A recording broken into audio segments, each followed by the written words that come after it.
नमस्कार मंडळी, माझे नाव प्रकाश पाटील आहे. गेले 13-14 महिने मी एका हॉस्पिटलमध्ये काम करत होतो. त्या कालावधीत माझी जी फसवणूक झाली आहे ती अजून कुणाची फसवणूक होऊ नये ह्या उद्देशाने हा व्हिडिओ मी बनवत आहे. ज्यांनी माझी फसवणूक केली आहे त्यांची नावे मी तुम्हाला सांगत आहे. एक आहे डॉक्टर योगेश शुक्ला, जो कार्डिओलॉजिस्ट तसेच ट्रान्सप्लांट सर्जन आहे.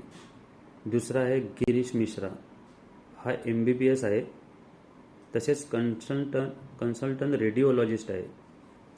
तिसरा आहे सुहास सोनावणे, हा MBBS आहे तसेच MD आहे. आणि चौथा आहे डॉक्टर विशाल गुप्ता. यांनी माझ्या न कळत खारघर येथील सेक्टर 12मध्ये VMC हॉस्पिटलमध्ये 3.5 लाखाचा मेडिक्लेम मारला असे मला हॉस्पिटलमधल्या TPAने सांगितले.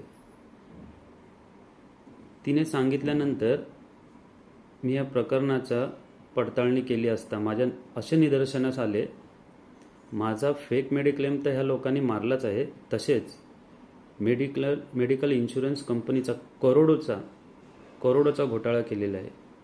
अक्षरशः कंपनीला फसवलेलं आहे. अक्षय कुमारचा एक गब्बर म्हणून पिक्चर होता, त्याच्यामध्ये एक सीन दाखवला होता. पेशंट मेल्यानंतरही त्याची ट्रीटमेंट चालू ठेवून लाखोंचे बिल हॉस्पिटल पेशंटला लावते. पण माझ्या ह्या सीनमध्ये मला हॉस्पिटलमध्ये ॲडमिट न करता लाखोंचं बिल मेडिकल कंपनीला दिलेले आहे आणि ते मेडिकल कंपनीकडून बिल पास करून हॉस्पिटलच्या अकाउंटमध्ये पैसा देखील जमा झाला. जेव्हा या प्रकरणाच्या अजून मुळाशी जात मी विचारपूस करत असता काही राजकीय पक्षातील नेत्यांनी मला धमकीचे फोन देखील केलेले आहेत. याची रेकॉर्डिंग देखील माझ्याकडे आहे. हे प्रकरण इथेच थांबावे अशा मला धमक्या येत होत्या. त्यामुळे माझ्या जीवाला देखील धोका आहे.